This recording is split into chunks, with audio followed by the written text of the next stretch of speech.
Welcome to the Battle Buddy Podcast with Keith McKeever. Welcome to the show. I'm your host, Keith McKeever. Today I've got Command Sergeant Major Deondre Long, and he is going to talk to us about leadership, specifically leadership when it comes to leading younger troops today in 2021 and leadership during the COVID crisis. So welcome to the show, Deondre. Hey, glad to be here. Thanks for having me. Yeah, no problem.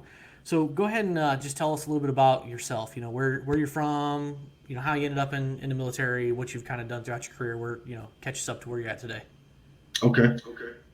Well, I'm Command Sergeant Major Deondre Long, as said. 22 years in the Army as of today. I'm from the area of Galveston, Texas, specifically Lamar, Texas City, Galveston County.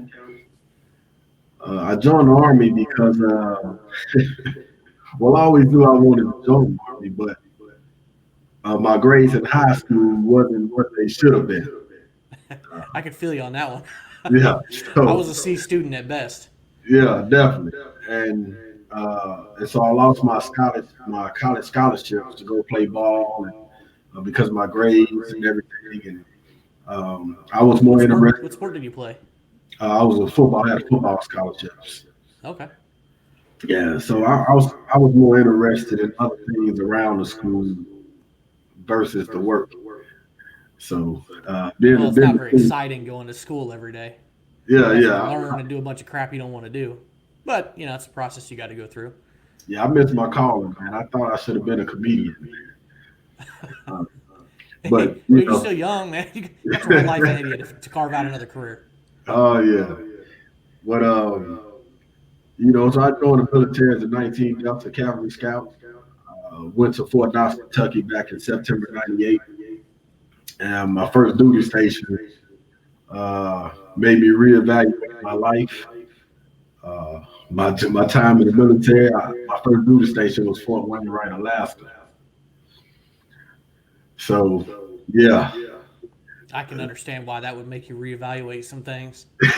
Sounds like a beautiful place to visit on a very short, short trip, not a long-term duty station.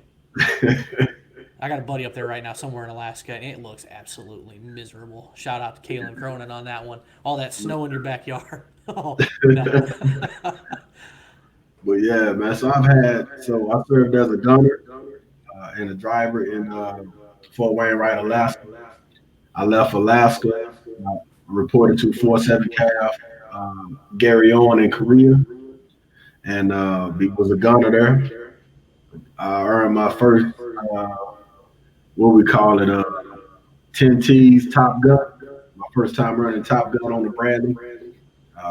And then I left Korea. I went to Germany for the first time, and I worked in division staff. And I deployed to Iraq for the first time in 2004, 2005 as a staff sergeant. So I left Germany, got selected for Army recruiter, did the Army recruiting thing for a short period, and then I reported to Fort Knox to become a officer instructor, basic officer leaders course instructor, teaching officers before they come into the actual Army. So I did that for a little while, and I got selected for Sergeant First Class, and I reported to Fort Riley, Kansas, and became a platoon sergeant for 5-4 Cav. And I deployed again to Baghdad, Iraq for another year. After Fort Riley, Kansas, I ended back up in Korea again, back in 47 Cav. But I was promoted shortly to master sergeant. And then after Korea, it was like I spent 3 years in Korea.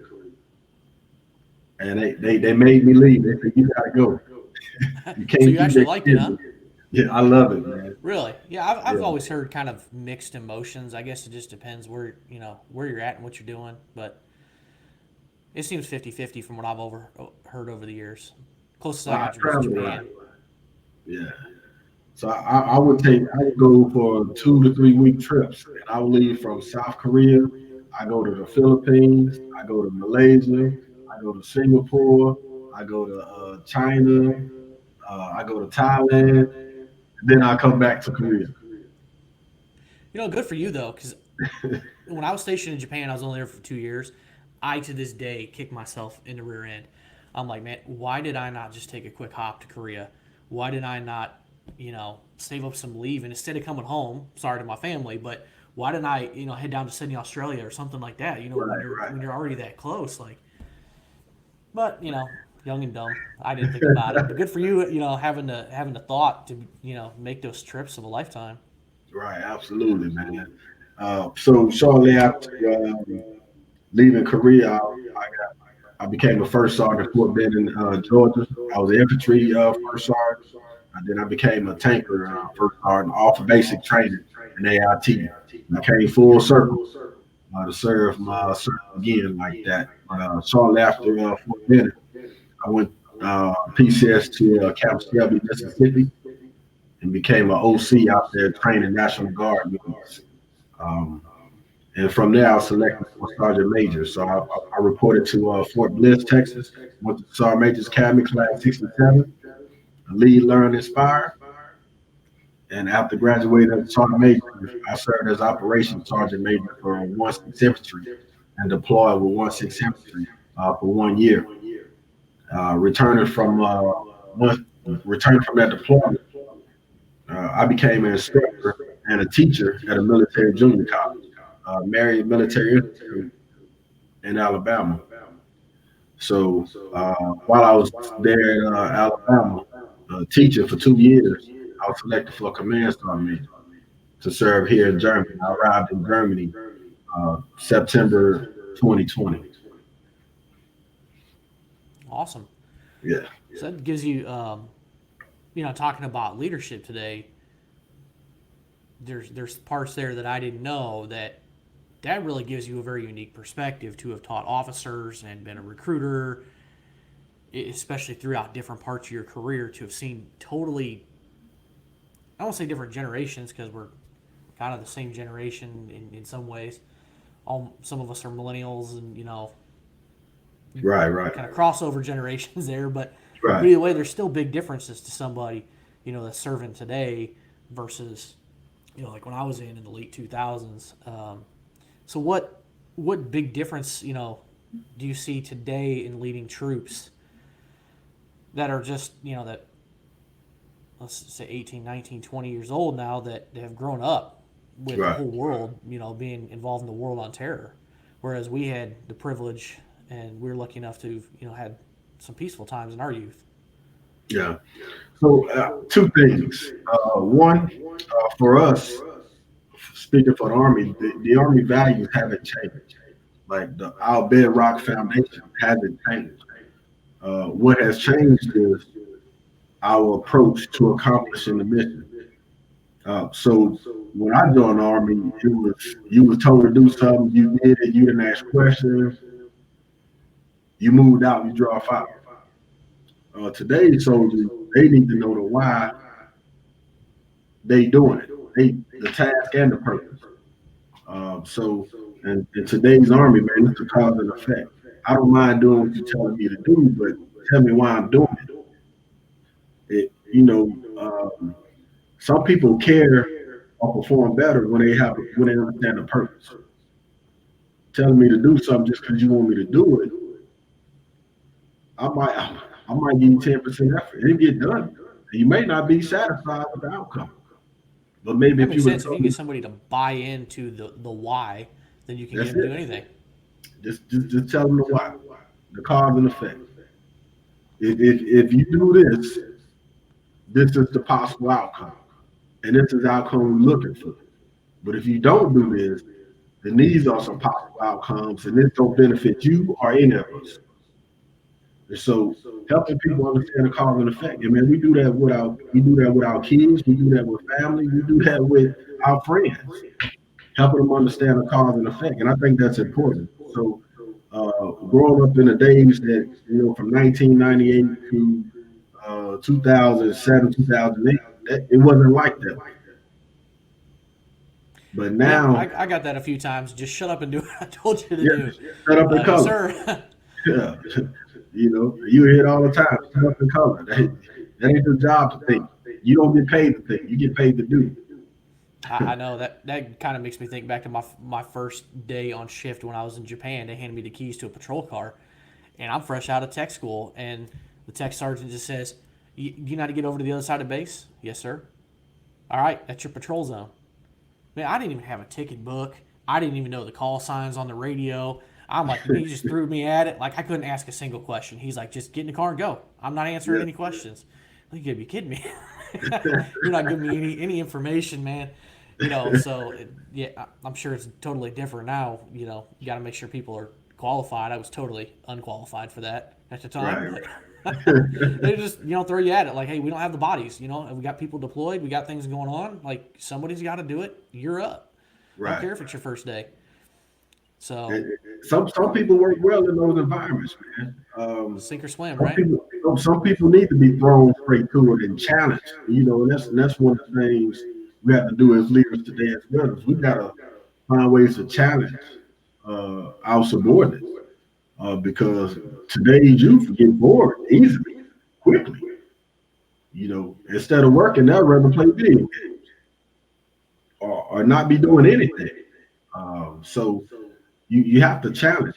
And what's wrong in our military today is that we have a lot of soldiers, airmen, seamen, you name it, that have talent that are not that's not being utilized, or that are not known because we're not challenging our subordinates. We're not asking those secondary questions like, what are your strengths? What are your weaknesses? What do you like to do? If you find somebody that has a strength and they enjoy doing something and they can increase your productivity as a unit, uh, as an operation, you got to leverage that. Absolutely, you never know when you got a troop that's got some crazy skill or is going to be perfect for a job, and you got them over here in job B when A is really where they need to be. Yeah, But if you don't have that conversation with them and you don't find out what their skills are, what their because we're all motivated by something. right, You just got to find absolutely. out what that motivation is and use it to your advantage. I had troops that I know fell through the cracks back in the day because of that kind of, I guess I'll say, old school mentality of just, no, just shut up and go do your job. Yeah, You went through the training, you know what to do. Like, yeah, it's a little different, a little bit on the job training, but just go do it. Go do yeah, your job. And they kind of fell through the cracks because nobody really asked them, like, what are you in the military for? What are you trying to get out of this? So that's kind of a good thing, actually. That maybe there's more conversation and, I guess I'll say, counseling probably going on with troops today. yeah. It's happening, but it's happening on a broad spectrum. Um, so we asking the questions that we trigger to ask about. We're not going further in depth with the conversation. We checking blocks saying, okay, I did ask you your name. I did ask you where you from. I did ask you what you like to do. Okay, that's it. I asked you the questions I thought I should have asked you. I didn't go no deeper than that. So did I really get to know you or not? No, you barely scratch the surface at that point. Yeah. You just know at that point what they like to do in their off duty time. Are they going down to the bar? Are they sitting there playing video games or, surfing through Tinder? so Whatever they do. yeah, Whatever kids these and it's days a do. lot of that. So um, and so I mean, and I'm kind of going off topic right now. But prior to coming here to Germany and getting here into Germany, I learned through this COVID pandemic that a lot of people are not comfortable with themselves. A lot of soldiers are not comfortable spending time alone with themselves. Time alone is difficult for a lot of people. Some people thrive on needing people around them, and even people that are introverts are struggling, even who thrive on being around minimum people, or even struggling in this environment today, struggling with loneliness and struggling with individual thoughts and uh, nothing to do, no drive, no motivation, no purpose, and that's hurting um, our society right now. Yeah, I will agree with that. I would consider myself an introvert, and even this has hurt me because I'm used to leaving for meetings and being around people, and my recharge is being at home. Well, now I'm at home all the time. I've got my wife and my kids here, but um, we're in these four walls pretty much all the time. I'm not out having conversations with people, and I actually get energized when I finally get to talk to somebody new, or you know, on a committee or a podcast or whatever. Like, finally get some interaction, get to talk to somebody else, and hear somebody else's voice, and Yeah. a break from what has become the norm. The daily schedule that we all inevitably fall into. So, I can only imagine it being worse when you're younger and you're virtually alone in the barracks, overseas, wherever deployed. Um, that's got to be really hard when your only connection to that outside world is through your phone. Right. Um, we probably would have lost our minds back in the day. Yeah. I'm just Yeah. thinking back, I didn't have a smartphone or anything like that. So at least they've got some ways to connect to the world, but it's not an actual.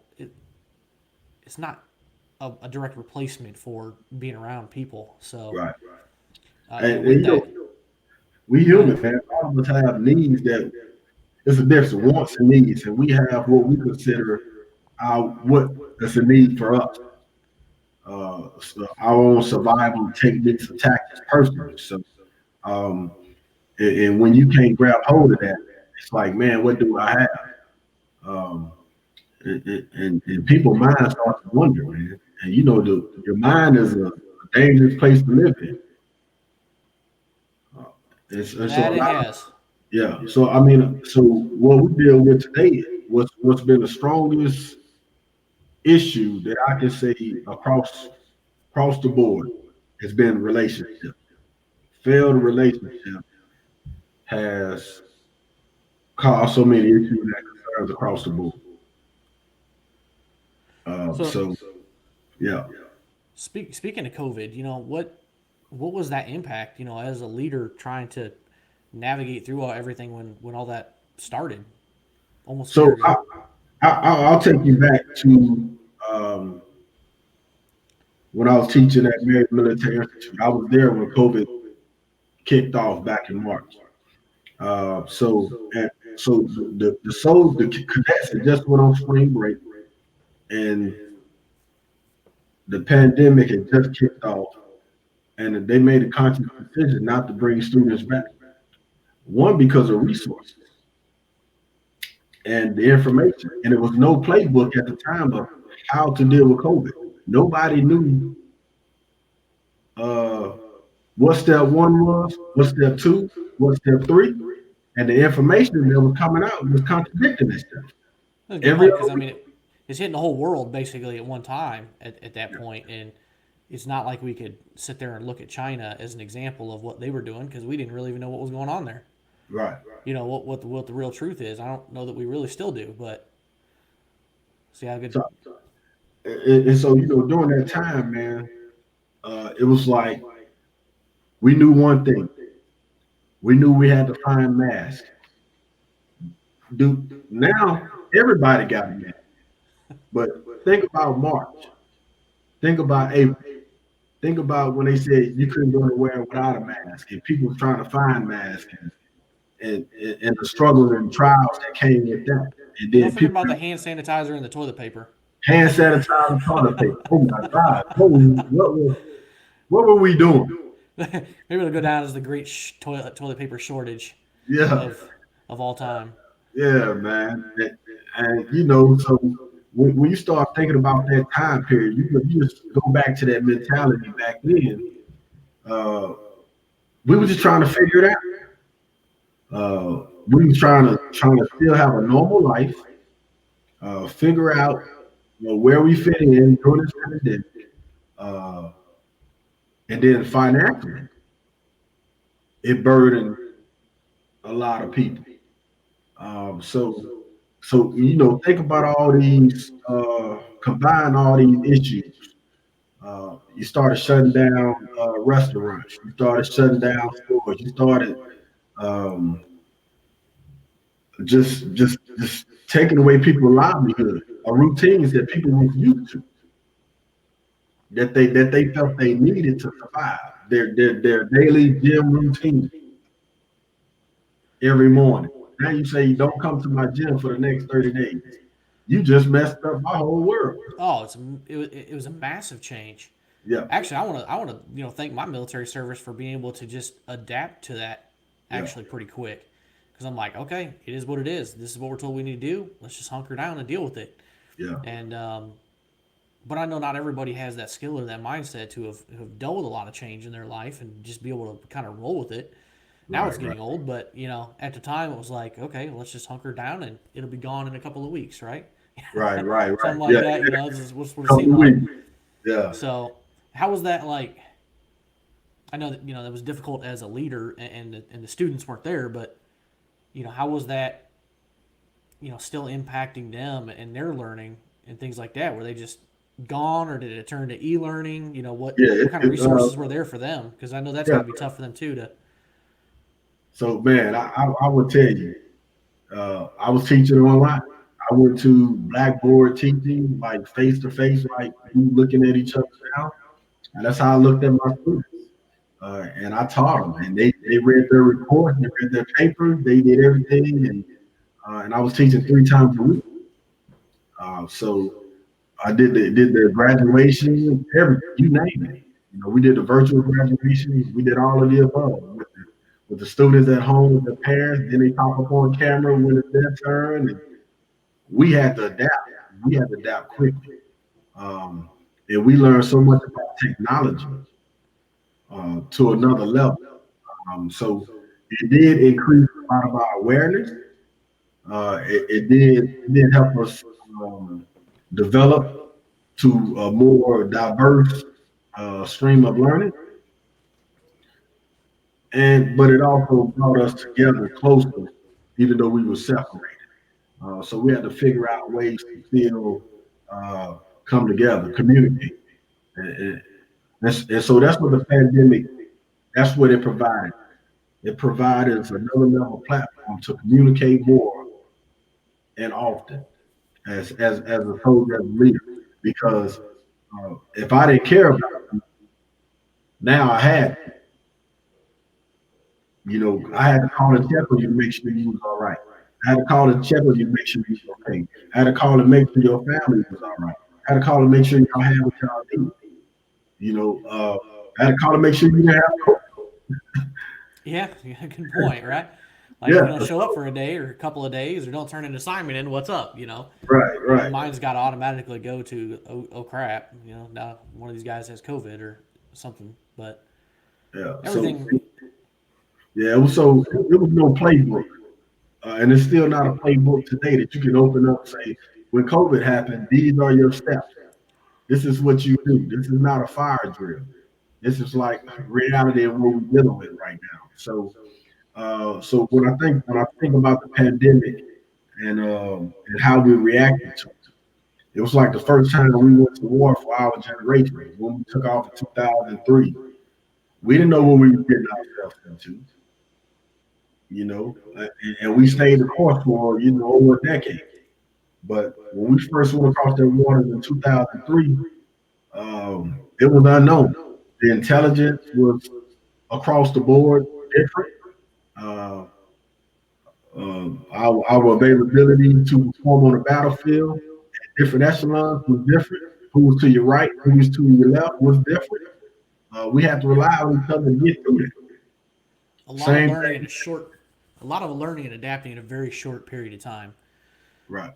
But helps you grow stronger. Because I've been saying ever since this pandemic kicked off, this is when a tragedy hits. There's also an opportunity on the backside of it, and Yeah. an opportunity for school. For adjusting the way you do things, for business, for even the government on how they provide services and do things. Now you've got people who had never been on a Zoom chat or any video chat, and now they're whizzes at it. They can get on there, they can chat with people, they can do business. They found their way to adapt. They're comfortable with it now. And it'll drastically change how things are done. So Yeah. It's there's so positives to things. there it is, man. It's been a lot of personally. I can speak for it personally. There's been a lot of good things personally for me that came out of this over the last 10 months. Um, but I can also speak for some that don't have that same testimony. So I think it's on you as an individual of how you see this time period, and it's been a roller coaster ride, man. You had highs and you had lows. I hope. It has probably been the biggest roller coaster ride of a year that I've ever had to endure in my life. It just emotionally everything's going on, big picture, but it's a heck of a ride we're on. But Yeah. so that so how did daily life, eventually things start settling down, you kind of start finding your groove, either there or now at your duty assignment there in Germany. How has daily life changed for the average soldier? Oh man, it's so I'll speak about Germany uh, in this aspect. So since I've been in Germany, COVID has took off to another level. So, you know the morale of the soldiers, it can only be so high. Now the soldiers can only drive 10 miles from the base. That's it. Wow. Europe is a country, so 10 miles is one city. So, and in that city, it's not much. You got more on the base than you do in the city. So, uh, and then you got soldiers in the barracks. It's not much for them to do. We can't gather. We And can't that's a throw parties with dangerous each other. You that is a know, super dangerous place for a young person to be, in the barracks and bored. or video games and drinking. That's I it. think we all see the videos. I don't know if you watch Vet TV, but they've got this. What was it, something about um, in the barracks or something like that? The videos that young troops are posting online, just the Yeah, dumb stuff they're doing. It's like, man, thank God, cell phone cameras weren't around when I when I was younger. you right. Holy cow, You they take right. it to a whole new level now. Yeah. So, man, I'll be honest with you, man. It has been truly challenging, man, because I can't even bring a formation together. Like I can't even. I'm limited to the amount of people I can bring in any one room at any given time. Like we take COVID tests every week, at least 10%, 600, 600 of my soldiers. We take COVID tests every week. Um, Wow. and it's I've been tested at least 5 times since I've been here since September. It definitely makes sense. I mean, I totally. I'm actually kind of surprised now to think about it that they're not testing you even more. Just to keep a lid on what's going on and where possible spreads could happen. Right, right. Because it really wouldn't take much, especially when sometimes you have to work in such close quarters with people, and your jobs are so vitally important. I mean, it's national security. It's protecting our interests abroad, and for all those troops and stuff stationed here, it's serious. We got to protect them. So I Right. know it's got to be a monumental task as leaders, across the service branches to do that. I can't imagine having to make some of those calls, shutting Yeah. things down, the impact of morale, but you got It's to do what you better got to safe do to than get through sorry. it. Yeah, better safe than sorry, man. So what's been my go-to for the last 2 months, man? I would say 2 months since November. We've been doing events, holiday events, morale events, drive through Christmas. We've been doing everything we possibly can for the soldiers and families here. So, and this is what you got to understand as a leader, especially as a senior leader. Um, well, now we know the environment. We know the operational environment. We know it's COVID-19. That's the environment. That's the environment we live in right now. COVID-19. So we know the restrictions with COVID-19. We know what this environment can do for us right now. But the question is, what can you do? Soldiers tired of hearing about what can't they do. As a leader, you got to come to the table and tell me what can I do. And that's what leaders got to do today. They got to step up to the plate and acknowledge and brainstorm and put a committee together and put a team around you and say, hey, we understand this is the operational environment. But what can our soldiers do? We need to provide opportunities for them. We need to find a way to get them involved. We need to find a way to find out what their strengths are, what they enjoy doing, and create opportunities for them to be able to do those things. I say, because if not, you about to see a rise in risk, and you're gonna blame the soldiers. About to see a bunch of dumb stuff in the barracks Yeah. if you don't provide them something. So what kind of things? Yeah, I guess extracurricular, maybe not work related or anything like that. But what kind of things have you guys as a leadership team come up with to keep your troops engaged and keep their mind off, as much as you can off of what's going on? Yeah. So luckily for us, we train. So we Good point. Yeah. so we always training, man. We the Op 4 battalion. We the only Op 4 battalion in Hohenfels, Germany, JMRT. All the units from the United States, they come over here and they come train and they come up against the best Op 4 battalion, and we show some love. And we train all the NATO countries out here as well. Uh, but to get back to your point, man, so I put a team together and I query our soldiers to find out what is it they like to do. So now we do weekend seminars where soldiers can sign up. Uh, and if so, for example, if you want to learn about stocks and investing in stocks, have a 2-day seminar Saturday and Sunday. You sign up, come in and learn about stocks. I have my soldiers who are very good in investing. Quite a few. They teach investing in stocks. If you want to learn how to do PowerPoint, if you want to learn how to do Excel, I got seminars on how to do PowerPoint and Excel. You want to learn how to cut hair, you want to be a barber. I'm an actual licensed barber. So I do haircuts. You know, all those type of things. I got a whole bunch of rangers in my battalion. So they do seminars, small unit tactics. So we just finding things that our soldiers like to do. And another one, uh, POV, maintainment and sustainment. How to change your oil, how to change the brakes. All that type of stuff. There's some, you never had a father show you that type of stuff, or you never had, nobody show you that stuff in your life. And that's something you're interested in or want to learn about. We're on this weekend, sign up, and we're gonna walk you through everything. So that's what we're doing now, man. Because we gotta provide these soldiers opportunities, man, to get better. And so that's the challenge I place on myself. That's the challenge I place on my team. Is that we gotta leverage the talent that's already within our formation.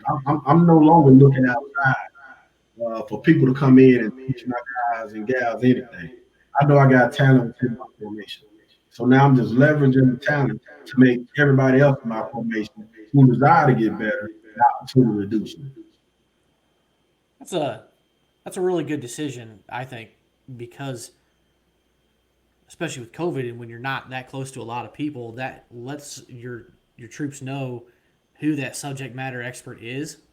Yeah. Let's just say Microsoft Excel. And so maybe they go through that weekend thing and they learn a little bit about it, but maybe they really, really enjoy it, or maybe it's the automotive thing, and maybe they form a closer relationship with that person, and they, when this is over, they continue to learn about it, or they become the expert and teach somebody. Because I think that's a problem that we've always had in the military is you bring people in, most of, say, 18 to 22, with minimal life skills, especially like budgeting and investing and, changing your own oil and things like that. You may very well, during a pandemic, A, save lives, but B, keep people out of trouble, and C, give them some life skills that they wouldn't, in most other situations, ever go get. Right. They can set them up for the rest of their life. Yeah. So that's huge. I think that's a genius move to do that and then use the resources that you've got, if you've got them. So I take it that's been a pretty well received, and got a lot of troops that are taking advantage of that. 100%, man.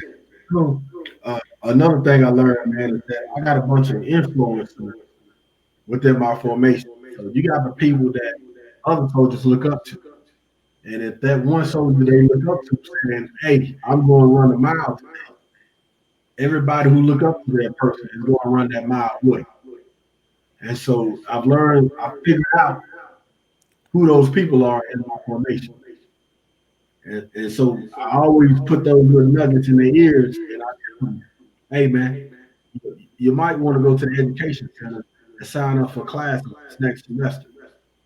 If you need some help, I go down there with you. I help you out. And they go, you sure if I make you go with me? Yeah, I go with you. Okay, well, some more of my soldiers, they might want to come too. Hey, I tell you what, y'all meet me down there and we'll all go through. I'll show you the colleges I graduated from. And I'll show you the people I did. And if I can help you, I will.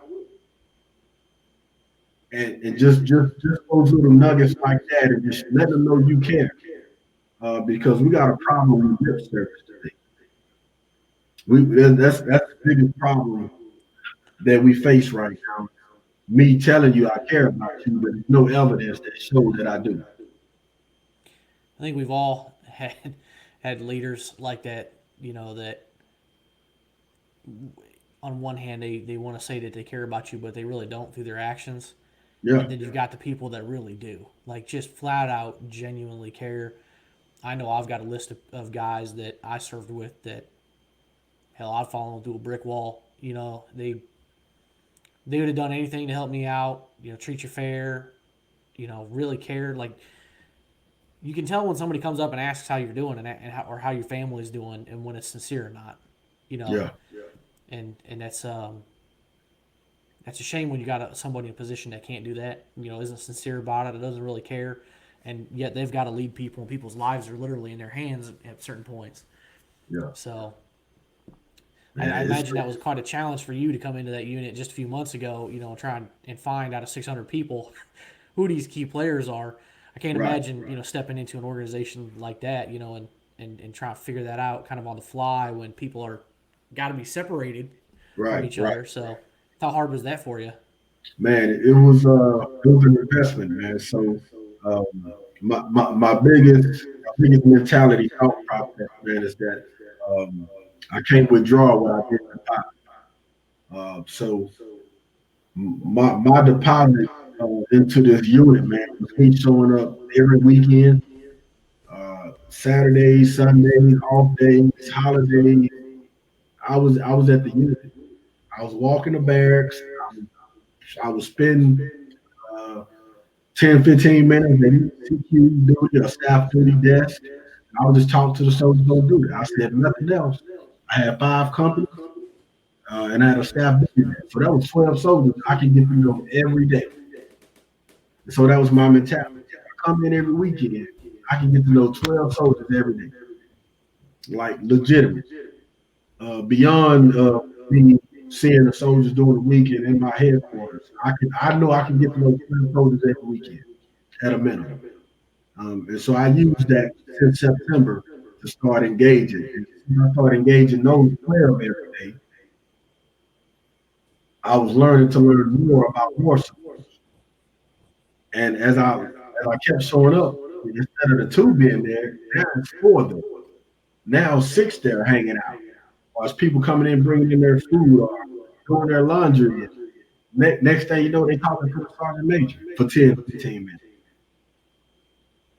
And I'm just engaging. So you know what? I've been out of this breakfast, out of this lunch, and I'm going home starving. But I'm full on the soldiers that I met. And so that's what has created the environment of the culture that's set forth in the battalion right now. And so I've continued because I continue to get new soldiers. So I got to continue to show up. And you don't get burned out because you can't. And they'll care about you, and they'll have your back, and that feeling of respect, knowing that you genuinely care, that just like if it was the exact opposite, it just finds its way through the whole unit. Just eventually, everybody knows, if they haven't met you yet or haven't had that connection, they know 2 or 3 people that have. So Or at least you took the effort to make that, because unfortunately there's crappy leaders out there that could have just came right into your slot and not really cared. Yeah. You know, they could have hung out in their circles and did their thing and easily kind of just ignored everybody else in the unit, and could be a disaster. So Yeah, that is man. some great stuff, man. That's comforting to know. It's just your unit, but that there's leaders out there that are doing the right things. Unfortunately, there's leaders that aren't. So Right. maybe they can watch this podcast or listen to it and learn something. For y'all Man, knuckleheads out there that ain't doing what you need to be doing, get your right. shit in gear. So Yeah, it's I will tell you, man. Every day you working on your credibility, man. Every day you wake up, your credibility renews. Um, and I learned a valuable lesson uh, back in 1999. And I learned a valuable lesson.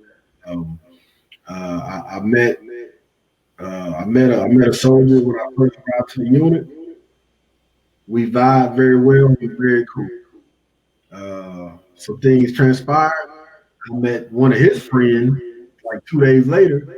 We didn't have the same interaction. We wasn't vibing. We wasn't cool. Um, and so that weekend came about. We got ready to go hang out, and I needed a ride. I was 18. I needed a ride, in Alaska. And the guy who I was cool with was cool with the other guy, but I wasn't cool. And so when we met, we all met up to get in the car. He was like, "No, he's not riding with us. I don't like this guy." And the other guy was defending me, and um, and so when I realized for myself, man, I was like, man, you know, you got to be you at all times. And once you get out of character, when people say, "I'm sorry, I was having a bad day that day," um, I don't believe in that because you can never take a day off of being yourself. So what you present to somebody, what you display to somebody, what you show to somebody, that's you. And so you may got to not learn. decide that you show often, but it's you. Yeah, yeah. I mean, you got to learn to self-regulate yourself. And I know at times where certain things need certain attention, uh, a certain level, a certain voice maybe need to be enacted. Um, but what I learned as I walked away from that situation was that what somebody else thought of me, and what somebody else thought of me were two different things. Um, but I created the opportunity for them to think that way. But how I presented myself and how I carried myself, and that's all part of your character. How you carry yourself and how you present yourself is part of your character. So, and your approach is everything. Your approach to either open the door or to close the door. And that's what a lot of people don't realize, man. So that's what I try to impress on folks today. Like, hey, man, every day you wake up, you're working on your credibility. Because your credit was good one day, but it might not be good the next based on your interaction, your approach, and how you speak to people. I say so. Be careful about that, because that's a difference maker, man. I relived that since '99 a few times, man. What I had to learn to self-regulate myself, because I knew I was better than the situation. That's an interesting situation, because it makes me think about a guy that I served with that we just never saw eye to eye. We just did not get along, and I could never figure it out what happened or why or what was said. But you just made it click in my head that it must have been something, some way that I acted or something had to have sparked that. For years I maybe kind of thought that maybe it was just some like nothing. Like we didn't click. We didn't like each other. We didn't get Yeah, along. But maybe it was something he did. Maybe it was something I did. I don't know. But there had to be a cause of it. And yeah, I had been thinking, I could never think of what that cause was, but there had to be something.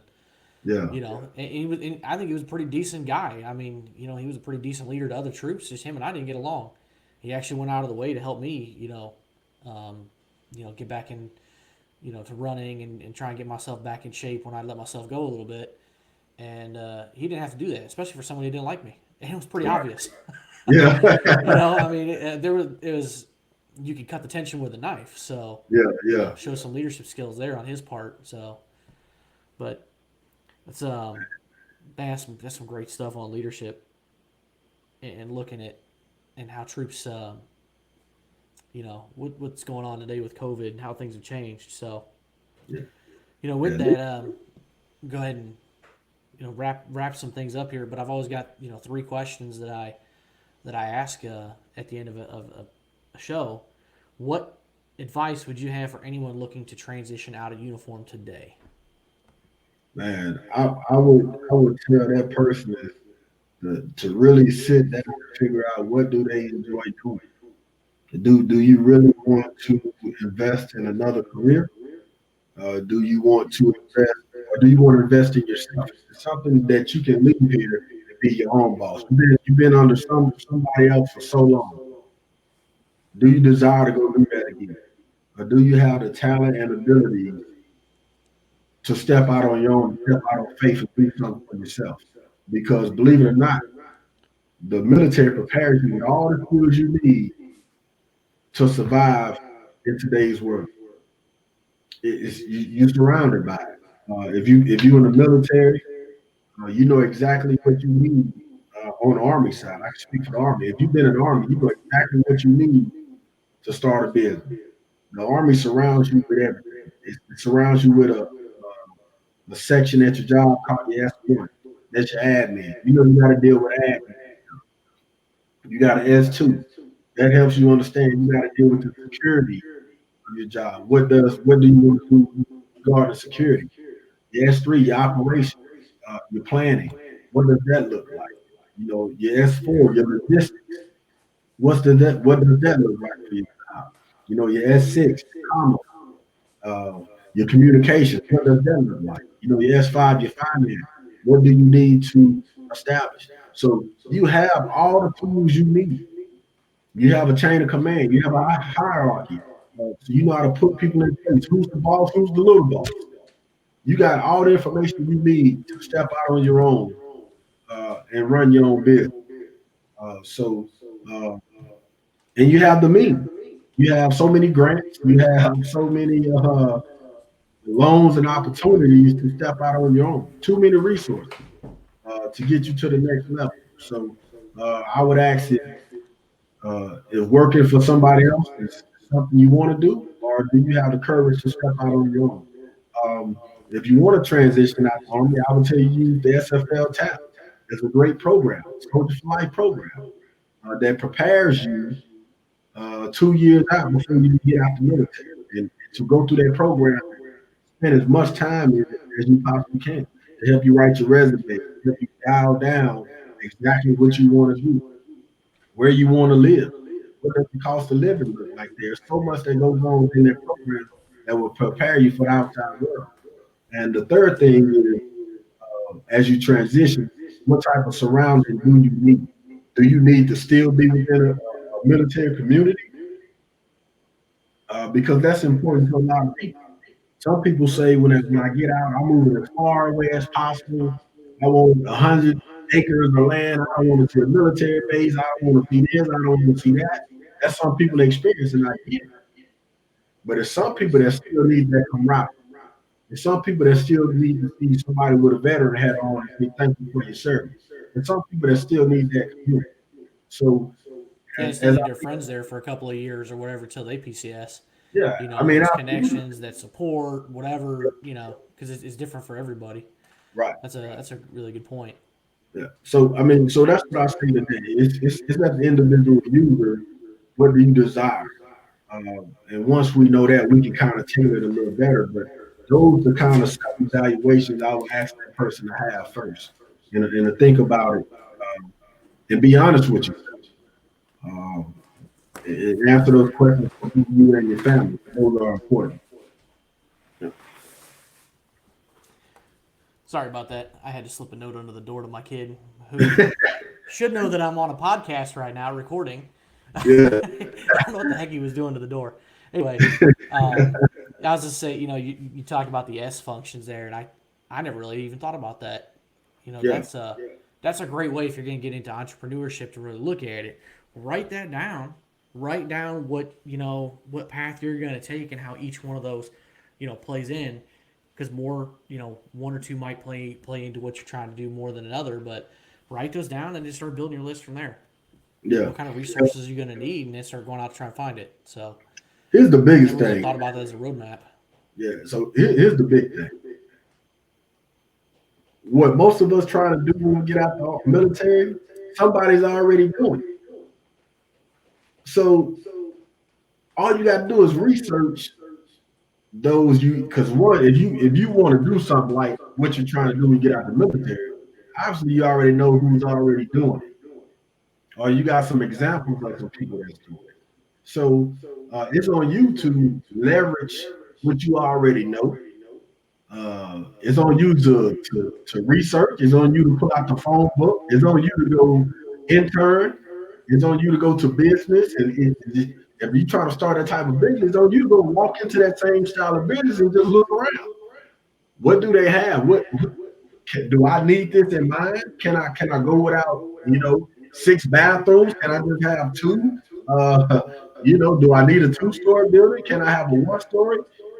You can level the playing field for yourself. Yeah, I think finding those mentors is just huge, especially going into the business. But find and connect with a mentor. Find somebody who's doing it. I'm in real estate. I would gladly talk to somebody if they want to get out and go into real estate. I'd be glad to sit down and talk to somebody for an hour. What is the difficulties of getting into the real estate industry? How expensive is it? What should you look forward to? What is it actually like in the day-to-day industry? And then they can make a decision. Is that really for me or not? Right. So when I'm thinking about this, man, I'm thinking about the movie Ride Along with Ice Cube and Kevin Hart. Thinking he wanted to be a cop. You want to be a cop? Come ride with me. Let me show you what a cop do. Maybe at the end of the night, maybe you want to be one, maybe not. At least you can try to figure it out. A lot of things can happen in that shift. Who knows? Yeah. So, and that's what I tell people too, man. I'm like, do you really want to do this? If you want to do it, go do it. But if you really want to do it, nobody should have to tell you to go do it. That should be your mentality. That should be your motivation. It's like, today I'm gonna get up and I'm really gonna go see about this thing I want to do for the rest of my life. I need to make a choice. Or if you battling more than one decision, then it's on you to go figure out what means the most to you. Because you got to look at the joy. If you're not happy waking up in the morning and go do what you love to do or enjoy doing, that probably ain't something you should be doing too much longer. Stress kills. Yeah.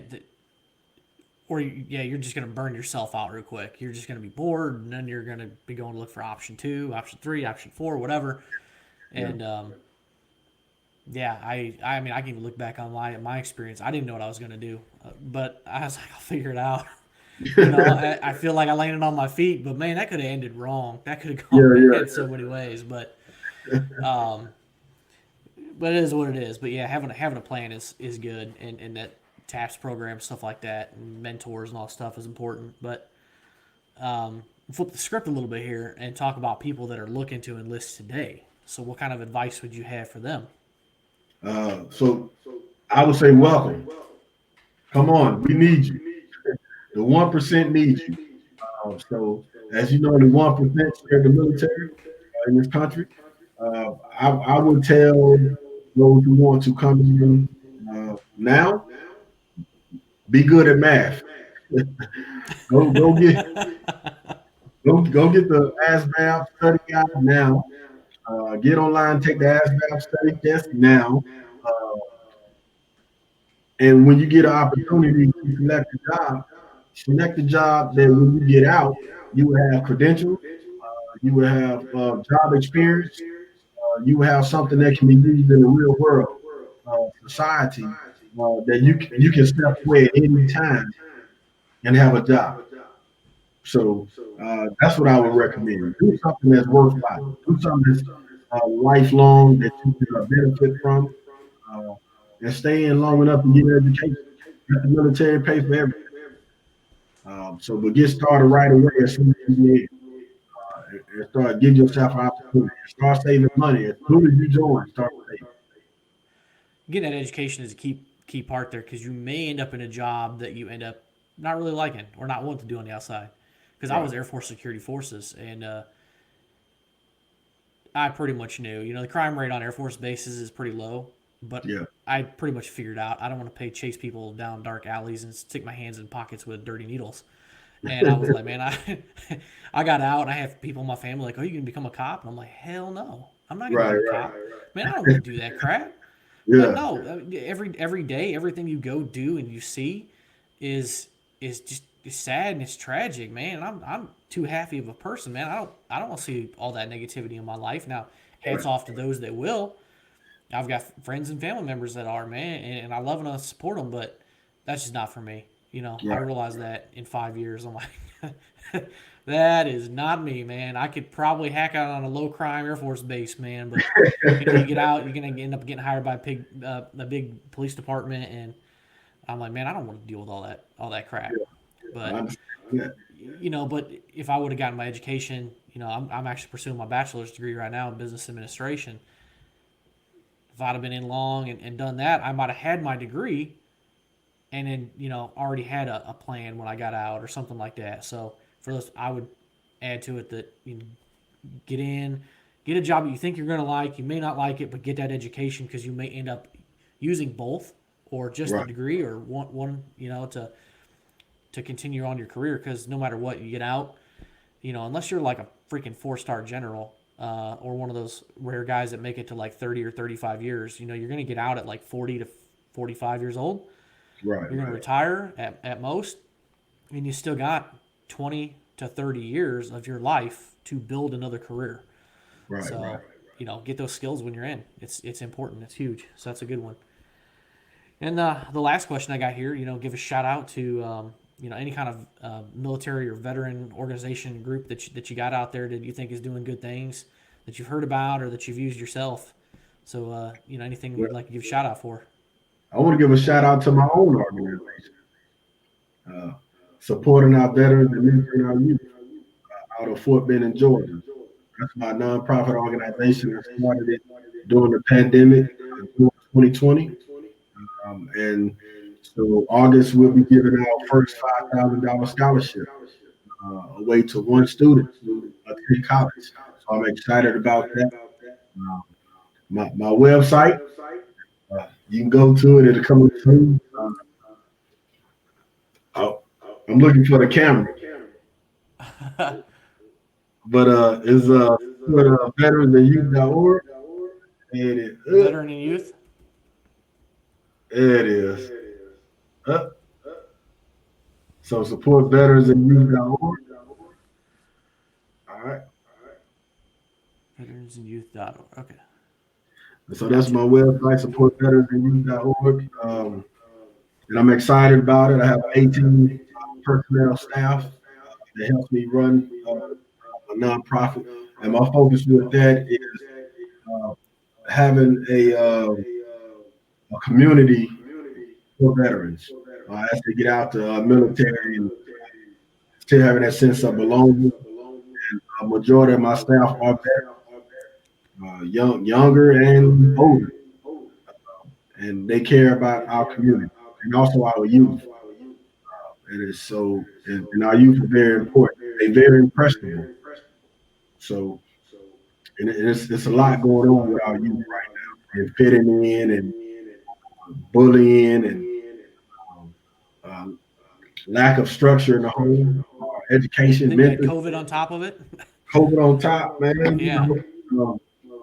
It's a lot, man. So I was Big Brothers Big Sisters program. I was a big for my community. So once I seen that program, I was like, man, this is beautiful, you know. But I say we got to do more than what we're doing, and so that was one of the reasons why I started our organization to focus on another area with our youth, but not just to brag about my organization. It's another organization I want to mention, Warrior Outreach, out of Columbus, Georgia, as well. Command Sergeant Major retired. That's his operation out there. He deals with a lot of resiliency.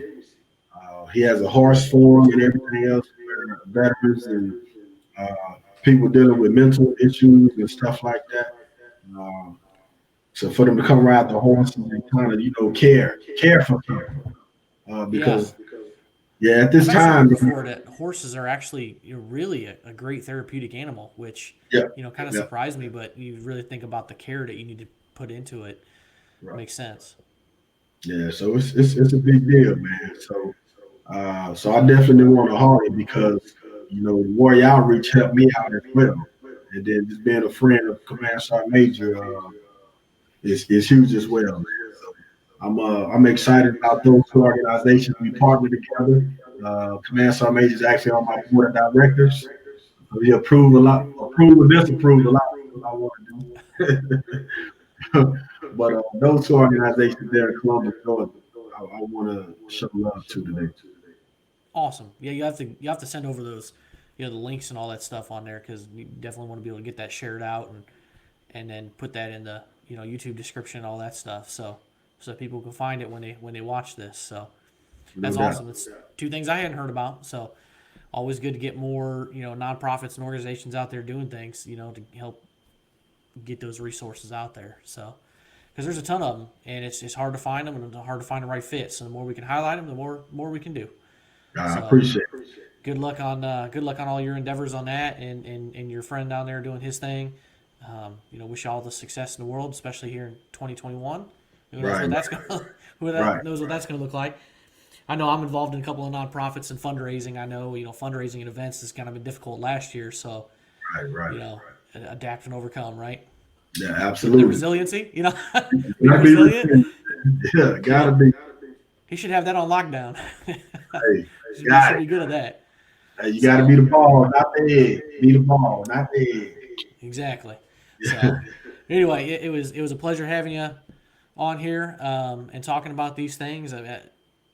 Definitely some deep stuff about leading. So a great episode. I appreciate it. And if you ever got anything else you want to talk about, I'd love to have you back on the show. Hey, likewise, man. Let's do it another time. All righty. Yeah, take it easy. All Stay right, take safe care. over there in Germany. All righty. I appreciate it, brother. Yep. All right.